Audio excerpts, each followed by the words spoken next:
kenapa dalam Islam kalau misalnya mimpi buruk kita disuruh meludah ke kiri, terus disuruh untuk tidak menceritakan mimpi itu. Nah, saya akan menjelaskan dari sisi energi, ya kan? Kenapa kok bisa seperti itu? Ternyata memang Islam itu udah ngasih kita tuh ilmu yang paling sempurna. Islam itu menjaga umatnya dengan sangat baik, luar biasa gitu. Makanya bahkan sampai mimpi aja, ya kan, sampai mimpi itu diatur, diurus sama Allah. Luar biasa ya. Jadi kenapa sih kita kalau misalnya habis mimpi buruk itu harus meludah ke kiri gitu? Ternyata karena mimpi buruk itu kan datangnya dari setan, ya kan? Dimana setan ini menyelipkan energi-energi negatif melalui alam bawah sadar kita, yaitu lewat mimpi gitu. Nah, ketika kita terbangun, detak jantung kita akan semakin cepat, energi kita akan semakin bergerak gak sinkron, gak signifikan, bergeraknya cepet gitu kan, gak karuan, kayak kaset kusut lah ibaratnya. Nah, disuruhlah meludah ke kiri supaya kita menghinakan si setan ini yang merasuk melalui mimpi kita, ya kan? Karena apa? Kalau misalnya kita tidak melakukan itu, kebawa kan? Nah, itu yang membuat energi kita ketika kita bangun, ketika kita beraktivitas seharian, energi kita akan down gitu. Dan kita tuh akan terus kepikiran. Jadi dia membuat mental kita secara nggak langsung itu turun. Itu kan kepikiran, nggak nyaman, gelisah, ketakutan gitu kan, khawatir kalau misalnya bakal terjadi kenyataan gitu. Padahal itu cuma lewat mimpi, itu hanya mimpi, hanya rangkaian imajinasi yang diciptakan oleh setan kayak gitu. Nah, kalau misalnya energi kita udah down, otomatis kan negatif tuh.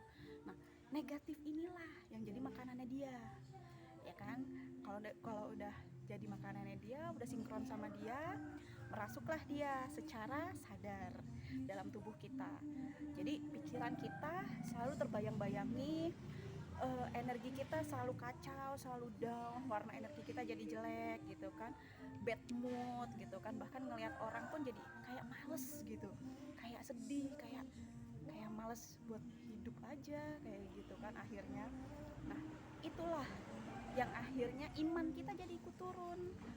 Perihal mimpi buruk itu bisa menurunkan iman, itu jelas gitu.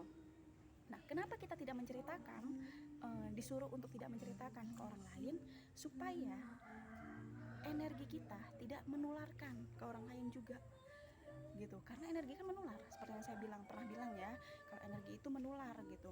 Makanya ketika kita mengalami mimpi buruk, kita tidak menceritakan ke orang lain. Karena apa? Supaya energi kita yang down tidak menular ke orang lain gitu, dan supaya kita bisa merecovery energi kita sendiri. Karena setan itu punya banyak cara buat masuk ke dalam tubuh kita, ke dalam pikiran kita, ke dalam imajinasi kita, ke dalam hati kita. Supaya apa? Iman kita turun. Supaya apa? Kita lalai. Supaya apa? Kita terus berprasangka buruk terhadap Allah. Kayak gitu. Nah, kenapa saya bahas mimpi? Karena saya ngalamin. Nah, dari situ saya akhirnya paham kenapa Islam itu bahkan memberikan ilmu tentang mimpi gitu. Karena ketika saya bermimpi buruk gitu kan, saya baru ngerasainnya tuh energi saya down, detak jantung saya tuh cepet gitu kan. Terus saya tuh gelisah, sampai akhirnya saya sadar, oh ini loh tipu daya setan melalui mimpi, bikin mimpi buruk, ya kan? Walaupun kita udah baca doa sekalipun ya, setan itu selalu punya tempat-tempat tertentu supaya dia bisa masuk gitu.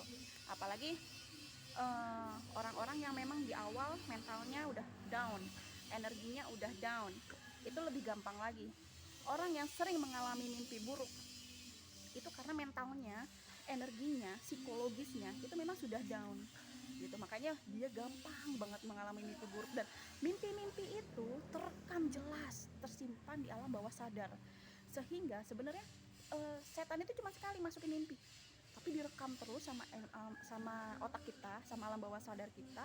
Nah, diputer terus tuh setiap tidur, mimpi yang sama terus berulang. Itulah apa ya, cara setan itu menyesatkan umat Islam tuh. Caranya yang paling sederhana itu menjatuhkan mental dulu, menjatuhkan energi dulu. Kalau udah sinkron, ya udah kita jadi sinkron sama dia kan, energinya kan levelnya di 3, di 2 gitu kan. Kalau udah gitu ya udah, kita jadi energi kita jadi makanan buat mereka gitu. Karena apa? Setan itu, jin, iblis itu makanannya nggak cuma kotoran, tapi energi negatif dari kita itu makanan mereka. Jadi cara mereka nge-recharge energi mereka ya dengan mengambil dari energi negatif kita. Makanya orang yang energinya negatif, yang banyak energinya negatif, yang energinya low, ya kan, level energinya di bawah 5, ya kan. Padahal netralnya itu 6. Tapi orang yang energinya di bawah 5 itu kebanyakan gampang capek, insomnia, dehidrasi, lemah, letih, lesu, lunglai, kurang darah, ya kan, kurang cairan tubuh gitu kan. Ya seperti itu. Makanya dibiasakan untuk happy terus, untuk gak pakai mikir gitu. Supaya apa? Kalau misalnya kita terbiasa untuk bahagia, energi kita up, hormon endorfin kita akan meningkat kayak gitu. Oke? Jadi itulah sekelumit penjelasan tentang mimpi buruk melalui garis psikologi energi. Jadi kalau bisa hapus semua memori mimpi buruk Anda, restart semua alam pikiran Anda, start untuk lelaku baik, lelaku positif.